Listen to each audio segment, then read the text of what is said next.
बहुत समय पहले की बात है। हिमालय की बर्फ से ढकी ऊंची ऊंची पर्वत श्रृंखलाओं के बीच सूर्यपुर नाम का एक विशाल और समृद्ध राज्य बसा हुआ था। ये राज्य अपनी सुंदरता, शांति और भगवान विष्णु की भक्ति के लिए दूर दूर तक प्रसिद्ध था। यहाँ के लोग मेहनती, ईमानदार और धर्म का पालन करने वाले थे। सुबह होते ही मंदिरों में घंटियां बजती, नदियों के किनारे भजन गाए जाते और पूरा वातावरण भक्ति से भर जाता था। सूर्यपुर के बीचों बीच एक प्राचीन सूर्य विष्णु मंदिर था।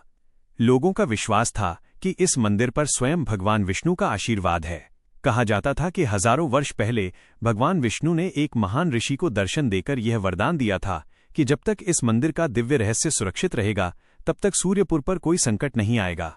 लेकिन समय हमेशा एक जैसा नहीं रहता। एक दिन अचानक कुछ अजीब होने लगा। सुबह सूरज निकला, लेकिन उसकी रोशनी बहुत फीकी थी। लोगों ने इसे सामान्य घटना समझकर नजरअंदाज कर दिया। लेकिन अगले दिन रोशनी और कम हो गई। फिर कुछ ही दिनों में ऐसा लगने लगा जैसे सूरज की चमक कोई अदृश्य शक्ति चुरा रही हो। दिन में भी धुंध जैसा अंधेरा छाया रहने लगा। खेतों की फसलें सूखने लगीं, फूल खिलने बंद हो गए, नदियों का जल कम होने लगा, जंगलों के जानवर बेचैन होकर इधर उधर भटकने लगे। रात को लोगों को दूर पहाड़ों से रहस्यमयी आवाजें सुनाई देने लगीं। धीरे धीरे पूरे राज्य में भय फैल गया। राजा वीरेंद्र ने अपने सबसे बुद्धिमान मंत्रियों, विद्वानों और ज्योतिषियों को बुलाया। कई दिनों तक चर्चा हुई, लेकिन किसी के पास कोई उत्तर नहीं था। उसी समय सूर्यपुर के एक छोटे से गांव में रहने वाला युवक आरव अपने सामान्य जीवन में व्यस्त था। आरव गरीब जरूर था, लेकिन उसका हृदय बहुत पवित्र था। वो हर दिन सुबह सबसे पहले भगवान विष्णु के मंदिर जाता, वहां सफाई करता, दीपक जलाता और फिर अपनी रोजी रोटी के लिए काम पर निकल जाता। उसका एक ही विश्वास था, जो कुछ भी होता है भगवान विष्णु की इच्छा से होता है। गांव के लोग उसकी भक्ति का सम्मान करते थे। एक शाम जब वो मंदिर में अकेला बैठा भगवान विष्णु का नाम जप रहा था, तभी अचानक मंदिर की सारी घंटियां अपने आप बजने लगीं। पहले धीरे धीरे, फिर बहुत तेज। आरव घबरा गया। उसने बाहर देखा, लेकिन हवा तक नहीं चल रही थी। तभी मंदिर में जल रहा अखंड दीपक अचानक बुझ गया। ये देखकर उसका चेहरा पीला पड़ गया, क्योंकि उस दीपक के बारे में कहा जाता था कि वो सैकड़ों वर्षों से कभी नहीं बुझा। मंदिर में अचानक सन्नाटा छा गया।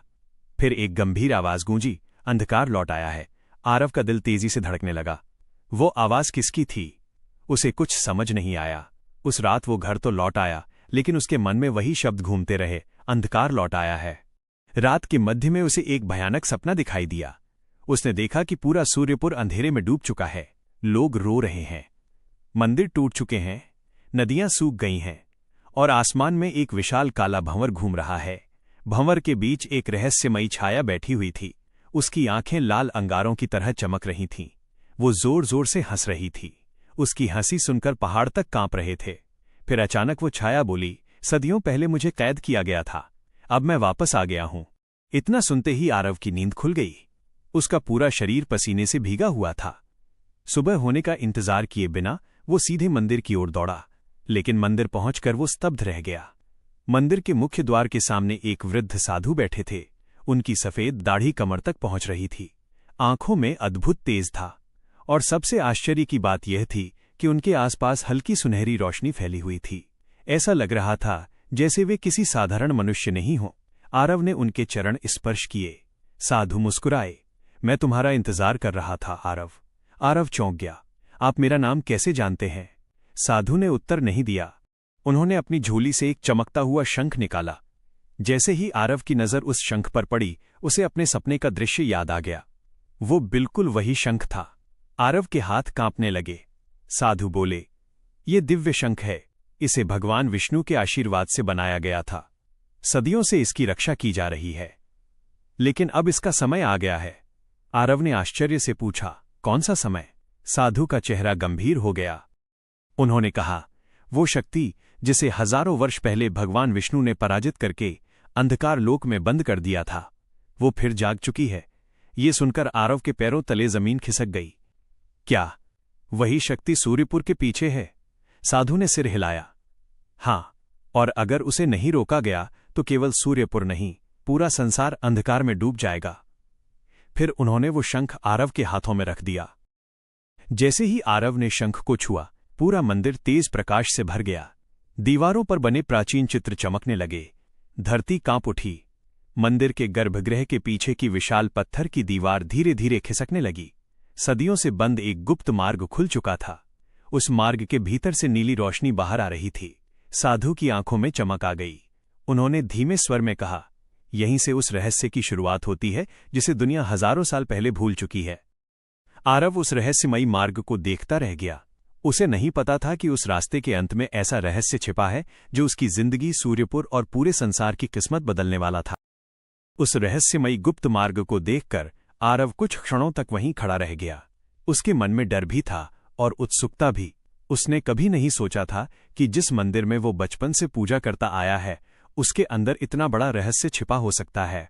गुप्त मार्ग के अंदर से निकल रही नीली रोशनी पूरे वातावरण को अलौकिक बना रही थी। ऐसा लग रहा था जैसे वो रास्ता किसी दूसरी दुनिया की ओर जाता हो। वृद्ध साधु ने गंभीर स्वर में कहा, आरव, इस मार्ग के भीतर जो कुछ भी तुम देखोगे वो तुम्हारी जिंदगी बदल देगा। आरव ने गहरी सांस ली और साधु के पीछे पीछे चल पड़ा। जैसे जैसे वे आगे बढ़ते गए, मार्ग और भी विशाल होता गया। दीवारों पर बने चित्र अब स्पष्ट दिखाई देने लगे। उन चित्रों में प्राचीन युद्ध, देवता, ऋषि और भगवान विष्णु की दिव्य लीलाएं अंकित थीं। अचानक आरव की नजर एक चित्र पर पड़ी। उस चित्र में एक विशाल काला राक्षस पूरे आकाश को अंधकार से ढक रहा था। लोग भय से भाग रहे थे। नदियां सूख चुकी थीं, धरती बंजर हो गई थी और सामने भगवान विष्णु सुदर्शन चक्र लिए खड़े थे। आरव ने पूछा, क्या यही तमोराक्ष है? साधु ने सिर हिलाया।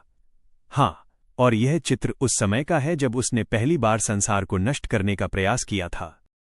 फिर साधु ने एक ऐसी कथा सुनाई जिसे सुनकर आरव स्तब्ध रह गया। हजारों वर्ष पहले तमोराक्ष कोई साधारण असुर नहीं था। वह अंधकार लोक का राजा था। उसकी शक्ति का स्रोत भय, लालच और निराशा थी। जितना अधिक लोग डरते थे, उतनी ही उसकी शक्ति बढ़ती थी। धीरे धीरे उसने पृथ्वी, स्वर्ग और अनेक लोकों में अंधकार फैलाना शुरू कर दिया। उसके प्रभाव से लोग एक दूसरे के शत्रु बनने लगे। भाई भाई से लड़ने लगा। राज्य युद्धों में डूब गए। संसार से प्रेम और दया समाप्त होने लगी। जब स्थिति असहनीय हो गई, तब देवताओं ने भगवान विष्णु की शरण ली। तब भगवान विष्णु ने तमोराक्ष को युद्ध की चुनौती दी। 100 वर्षों तक चला वो युद्ध। आज भी देवताओं की सबसे महान कथा माना जाता है। अंत में भगवान विष्णु ने अपने दिव्य तेज से तमोराक्ष को पराजित करके अंधकार लोक में कैद कर दिया।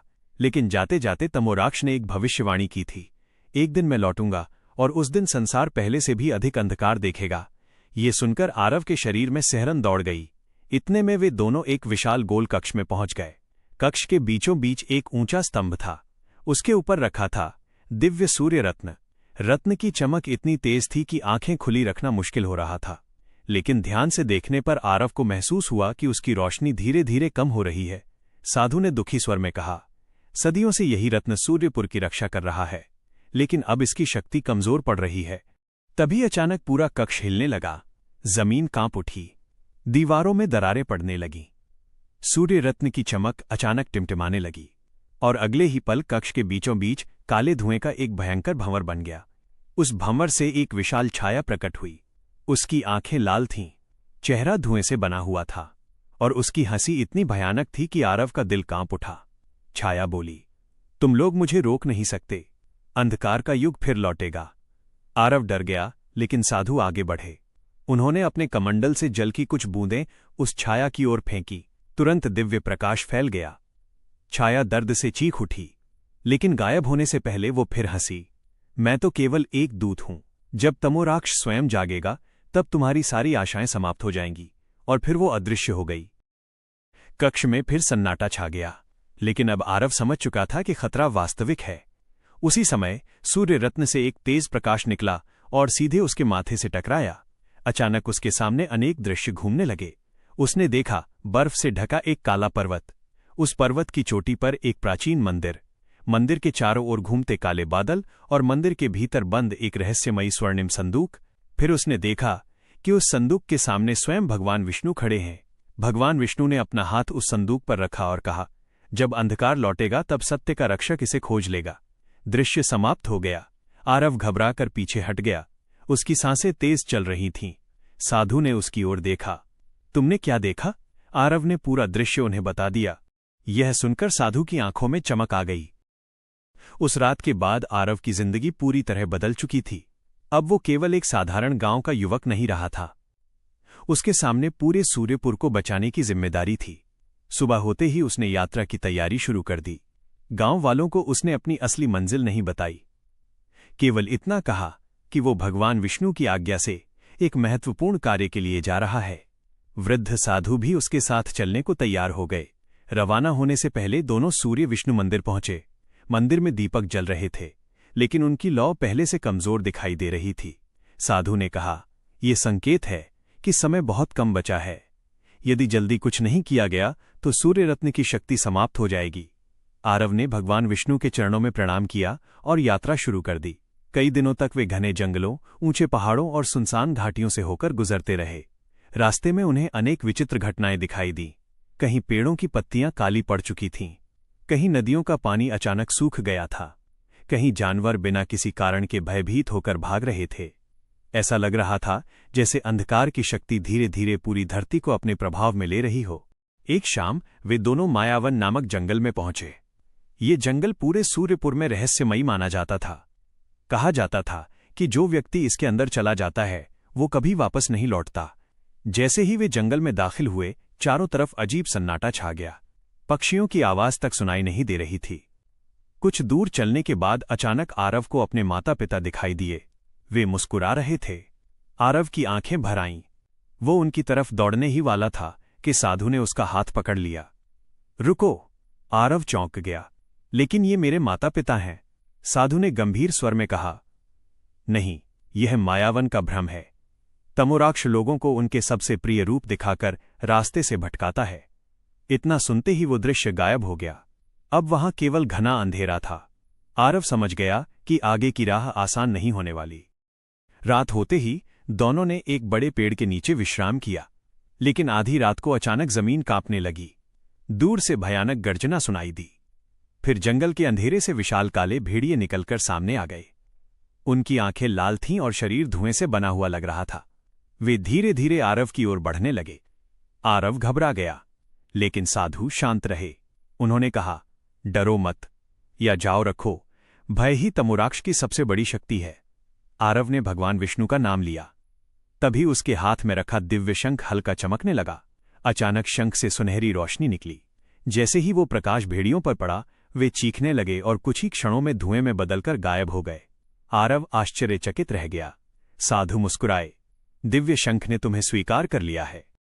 अगली सुबह वे जंगल पार करके आगे बढ़े। कई दिनों की कठिन यात्रा के बाद आखिरकार उन्हें दूर एक विशाल काला पर्वत दिखाई दिया। उसकी चोटी बादलों से भी ऊपर थी। उसके चारों ओर काले बादल घूम रहे थे। बिजलियां लगातार चमक रही थीं।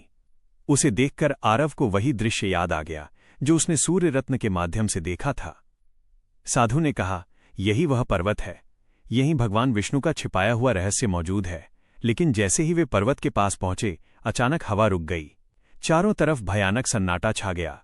फिर आकाश से गूंजती हुई एक आवाज सुनाई दी, तो तुम आ ही गए आरव। ये वही आवाज थी जो उसने अपने दर्शन में सुनी थी। पूरा पर्वत कांपने लगा। काले बादल एक जगह इकट्ठे होने लगे और धीरे धीरे उनके बीच एक विशाल आकृति बनने लगी। आरव की सांसें रुक गईं। पहली बार उसने तमोराक्ष का वास्तविक रूप देखा। उसका शरीर पहाड़ जितना विशाल था। आंखें जलते हुए अंगारों जैसी थीं। उसके चारों ओर काला धुआं और बिजली घूम रही थी। उसकी उपस्थिति मात्र से वातावरण भारी हो गया। तमोराक्ष जोर से हंसा। उसकी हंसी सुनकर पहाड़ कांप उठे। एक साधारण मनुष्य मुझे चुनौती देने आया है, आरव ने हिम्मत करके कहा। मैं तुम्हें सूर्यपुर और संसार को नष्ट नहीं करने दूंगा। तमोराक्ष की आंखों में क्रोध चमक उठा। तुम्हें नहीं पता कि तुम किससे सामना कर रहे हो। फिर उसने अपना हाथ उठाया।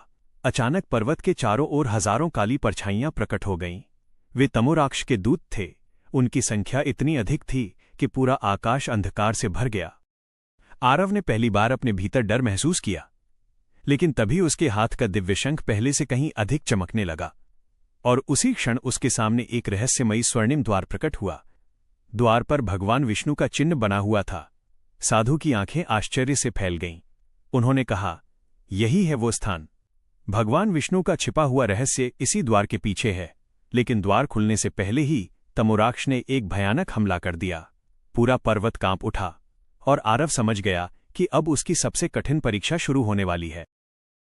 उस स्वर्णिम द्वार को देखकर आरव कुछ क्षणों तक स्तब्ध खड़ा रहा। द्वार से निकल रही सुनहरी रोशनी पूरे पर्वत को प्रकाशित कर रही थी। ऐसा लग रहा था जैसे हजारों वर्षों से छिपा कोई रहस्य अब प्रकट होने वाला हो। लेकिन दूसरी तरफ तमोराक्ष का क्रोध बढ़ता जा रहा था। उसकी विशाल लाल आंखें आग की तरह जल रही थीं। वह गरज कर बोला, आरव, उस द्वार को खोलने की कोशिश मत करना।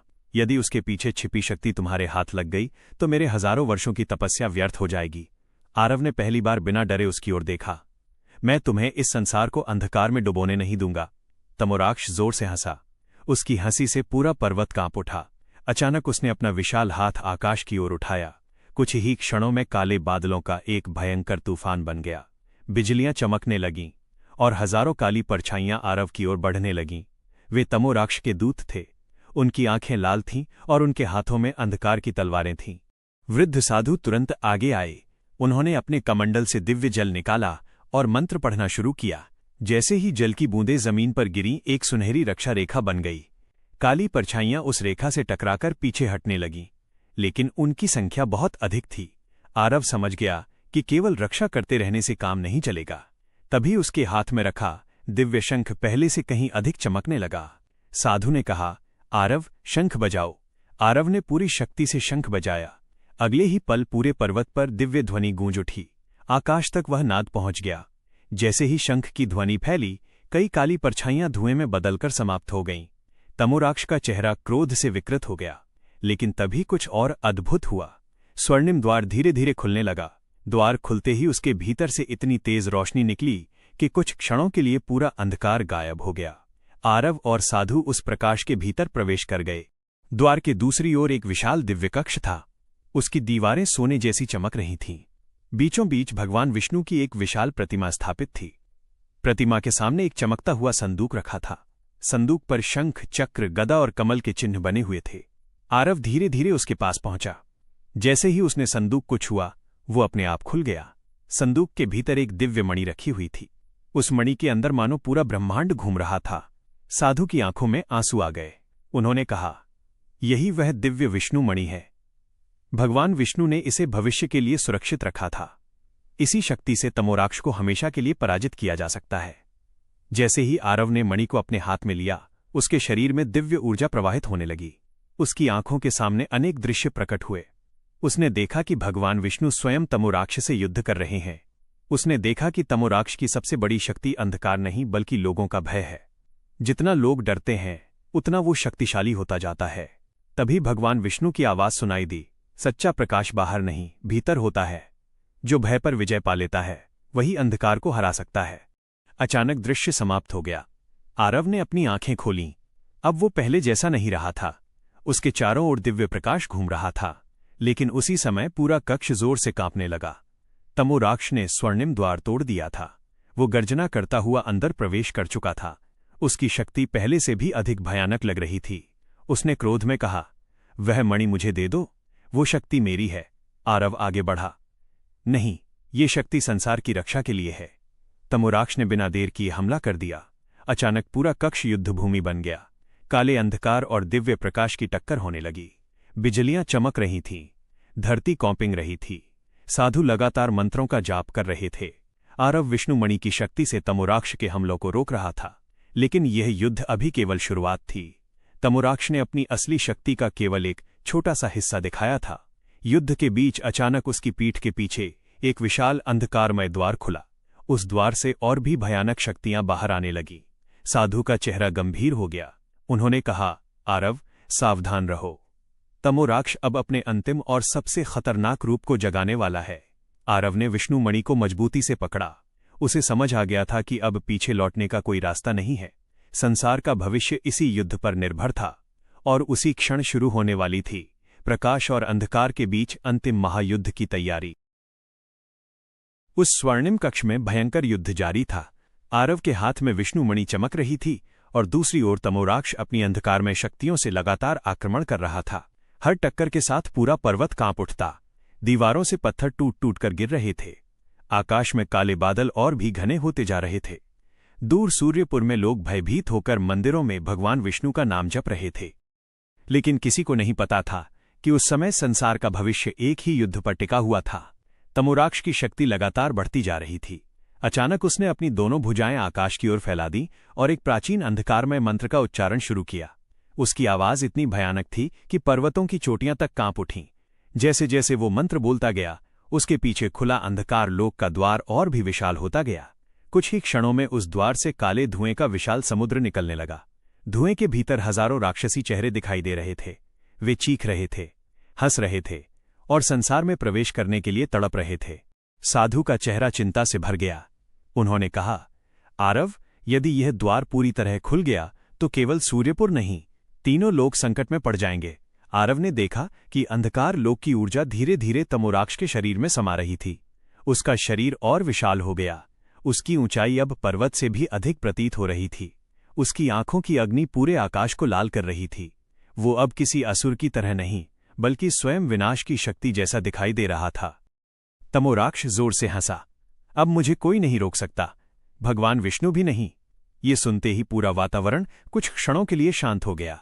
अचानक विष्णु मणि से अत्यंत तेज प्रकाश निकला, इतना तेज कि आरव को अपनी आंखें बंद करनी पड़ी। जब उसने आंखें खोलीं तो वो स्वयं को एक अलग स्थान पर खड़ा पाया। चारों ओर अनंत प्रकाश था। उसके सामने क्षीर सागर दिखाई दे रहा था और शेषनाग पर भगवान विष्णु विराजमान थे। आरव तुरंत उनके चरणों में झुक गया। भगवान विष्णु ने मुस्कुराकर कहा, आरव, अंतिम समय आ गया है, लेकिन याद रखो, अंधकार को केवल शक्ति से नहीं हराया जा सकता, उसे सत्य, साहस और विश्वास से हराना पड़ता है। आरव ने पूछा, प्रभु, मैं क्या करूं? भगवान विष्णु ने अपना दाहिना हाथ उठाया। तुरंत उनके हाथ में सुदर्शन चक्र प्रकट हो गया। उसकी चमक सूर्य से भी अधिक थी। भगवान विष्णु बोले, ये संसार तभी सुरक्षित रहेगा जब लोगों के हृदय से भय समाप्त होगा। तमोराक्ष भय से शक्तिशाली बनता है। उसका वास्तविक शत्रु प्रकाश नहीं, निर्भयता है। इतना कहकर भगवान विष्णु ने अपना हाथ आरव के सिर पर रख दिया। अगले ही क्षण आरव के भीतर दिव्य ऊर्जा का महासागर उमड़ पड़ा। उसके शरीर में ऐसी शक्ति जागी जिसकी उसने कभी कल्पना भी नहीं की थी। फिर अचानक वो वापस उसी युद्धभूमि में लौट आया, लेकिन अब सब कुछ बदल चुका था। उसके चारों ओर दिव्य प्रकाश का विशाल मंडल घूम रहा था। उसकी आंखों में असाधारण तेज था। उसके हाथ में प्रकाश से बना दिव्य चक्र चमक रहा था। साधु ये देखकर आश्चर्यचकित रह गए। उन्होंने समझ लिया कि भगवान विष्णु का आशीर्वाद अब पूरी तरह आरव के साथ है। उधर तमोराक्ष ने भी इस परिवर्तन को महसूस कर लिया। पहली बार उसके चेहरे पर भय की हल्की झलक दिखाई दी, लेकिन उसका अहंकार अब भी समाप्त नहीं हुआ था। वो क्रोध से गरजा, मैं अंधकार का स्वामी हूं, मुझे कोई पराजित नहीं कर सकता। इतना कहकर उसने अपनी सारी शक्ति एकत्र करनी शुरू कर दी। आकाश में घूम रहे सभी काले बादल उसके शरीर में समाने लगे। अंधकार लोक की ऊर्जा उसके चारों ओर घूमने लगी। पूरा पर्वत टूटने लगा। धरती में विशाल दरारें पड़ गईं। सूर्यपुर में भूकंप आने लगा। लोग भयभीत होकर घरों से बाहर निकल आए। आकाश पूरी तरह काला हो चुका था। ऐसा लग रहा था जैसे सूर्य हमेशा के लिए गायब हो जाएगा। लेकिन उसी समय हजारों लोग मंदिरों में भगवान विष्णु का नाम लेने लगे। उनकी प्रार्थनाओं से एक अदृश्य प्रकाश उत्पन्न होने लगा। वो प्रकाश धीरे धीरे आकाश की ओर बढ़ने लगा और फिर सीधे आरव तक पहुंच गया। आरव ने महसूस किया कि केवल विष्णु मणि ही नहीं, बल्कि पूरे संसार की आशा उसकी शक्ति बन रही है। अब अंतिम क्षण निकट था। तमोराक्ष अपनी सबसे भयानक शक्ति जगाने वाला था और आरव भगवान विष्णु के आशीर्वाद के साथ उसके सामने खड़ा था। प्रकाश और अंधकार की अंतिम टक्कर होने वाली थी। आकाश पूरी तरह अंधकार से भर चुका था। सूर्य की रोशनी दिखाई देना बंद हो गई थी। काले बादल पूरे संसार पर छा चुके थे। नदियां उफान मार रही थीं, पर्वत कांप रहे थे और लोगों के दिलों में भय फैलता जा रहा था। काले पर्वत की चोटी पर आरव और तमोराक्ष आमने सामने खड़े थे। दोनों जानते थे कि अब ये युद्ध अपने अंतिम चरण में पहुंच चुका है। तमोराक्ष ने अपनी सारी शक्ति अपने शरीर में समा ली थी। उसका विशाल रूप अब पहले से कई गुना बड़ा हो चुका था। उसकी आंखों से काली अग्नि निकल रही थी। उसकी गर्जना सुनकर धरती हिल उठती थी। वो जोर से हंसा और बोला, आरव, देखो मेरी शक्ति, कुछ ही क्षणों में पूरा संसार अंधकार का राज्य बन जाएगा। इतना कहकर उसने दोनों हाथ आकाश की ओर उठा दिए। अचानक अंधकार लोक का विशाल द्वार पूरी तरह खुल गया। उसके भीतर से काली ऊर्जा का भयंकर तूफान निकलने लगा। ऐसा लग रहा था मानो पूरा ब्रह्मांड उस अंधकार में समा जाएगा। साधु चिंतित हो उठे। उन्होंने कहा, यदि ये शक्ति पूरी तरह मुक्त हो गई तो संसार को बचाना असंभव हो जाएगा। लेकिन आरव शांत खड़ा रहा। भगवान विष्णु के शब्द उसके मन में गूंज रहे थे। अंधकार की सबसे बड़ी शक्ति भय है और प्रकाश की सबसे बड़ी शक्ति विश्वास। उसी समय सूर्यपुर के मंदिरों में लाखों दीपक जल उठे। लोग भगवान विष्णु का नाम जपने लगे। बच्चे, बूढ़े, महिलाएं, किसान सभी प्रार्थना करने लगे। उनकी श्रद्धा से एक दिव्य प्रकाश उत्पन्न हुआ। वो प्रकाश आकाश में उठने लगा। धीरे धीरे वो प्रकाश पूरे संसार से होकर आरव तक पहुंच गया। अचानक विष्णु मणि पहले से हजारों गुना अधिक चमकने लगी। आरव के चारों ओर दिव्य प्रकाश का एक विशाल चक्र बन गया। उसी क्षण भगवान विष्णु का दिव्य स्वर फिर गूंजा, आरव, समय आ गया है। सत्य और धर्म की रक्षा करो। अचानक आरव के पीछे भगवान विष्णु का विराट रूप प्रकट हो गया। शेष नाग, सुदर्शन चक्र, शंख, गदा और कमल से सुशोभित वो दिव्य स्वरूप इतना विशाल था कि पूरा आकाश उसकी आभा से भर गया। देवता भी आकाश में प्रकट हो गए। सभी ने भगवान विष्णु को प्रणाम किया। तमोराक्ष पहली बार सचमुच भयभीत हो गया, लेकिन उसका अहंकार अब भी समाप्त नहीं हुआ था। वह दहाड़ा, मैं नहीं हारूंगा, मैं अंधकार का स्वामी हूं। इतना कहकर उसने अपनी अंतिम शक्ति का प्रयोग किया। अंधकार लोक की सारी ऊर्जा एक विशाल काले गोले में बदल गई। वो गोला धीरे धीरे बढ़ने लगा। कुछ ही क्षणों में वह पर्वत जितना बड़ा हो गया। उसके भीतर बिजली चमक रही थी, काली ज्वालाएं उठ रही थीं। तमोराक्ष चिल्लाया, ये अंतिम प्रहार है, और उसने वो गोला आरव की ओर फेंक दिया। पूरा संसार कांप उठा। लोगों को लगा कि अब सब कुछ समाप्त हो जाएगा, लेकिन उसी समय आरव ने अपनी आंखें बंद कर लीं। उसने भगवान विष्णु का स्मरण किया। फिर उसने विष्णु मणि को दोनों हाथों से उठाया। अचानक मणि से ऐसी रोशनी निकली जिसे देखकर सूर्य भी फीका लगने लगे। उस रोशनी से एक दिव्य सुदर्शन चक्र प्रकट हुआ। चक्र इतनी तेज गति से घूम रहा था कि पूरा आकाश प्रकाश से भर गया। आरव ने पूरी शक्ति से उसे आगे बढ़ाया। सुदर्शन चक्र बिजली की गति से उड़ता हुआ उस काले गोले से टकराया। अगले ही पल इतना विशाल प्रकाश फैला कि कुछ क्षणों के लिए समय जैसे रुक गया। फिर एक भयंकर विस्फोट हुआ। काला गोला टूट गया। अंधकार लोक का द्वार बिखरने लगा। तमोराक्ष की शक्ति कमजोर पड़ने लगी। वह घबरा गया। उसने भागने की कोशिश की, लेकिन अब बहुत देर हो चुकी थी। सुदर्शन चक्र सीधा उसकी ओर बढ़ रहा था। तमोराक्ष चीखा, नहीं, ये नहीं हो सकता। लेकिन अगले ही पल दिव्य प्रकाश ने उसे घेर लिया। उसका विशाल शरीर धीरे धीरे प्रकाश में बदलने लगा। उसकी शक्ति समाप्त होने लगी, और अंत में एक अंतिम चीख के साथ तमोराक्ष हमेशा के लिए नष्ट हो गया। जैसे ही तमोराक्ष का अंत हुआ, अंधकार लोक का द्वार बंद हो गया। आकाश साफ होने लगा। काले बादल गायब हो गए। सूर्य की सुनहरी किरणें फिर से धरती पर फैल गईं। सूखी नदियों में पानी लौट आया। पेड़ पौधे फिर हरे हो गए। सूर्यपुर में खुशियों की लहर दौड़ गई। लोग भगवान विष्णु का जयकार करने लगे। देवताओं ने आकाश से पुष्प वर्षा की। वृद्ध साधु मुस्कुराए। तभी उनके शरीर से दिव्य प्रकाश निकलने लगा। आरव आश्चर्य से उन्हें देखने लगा।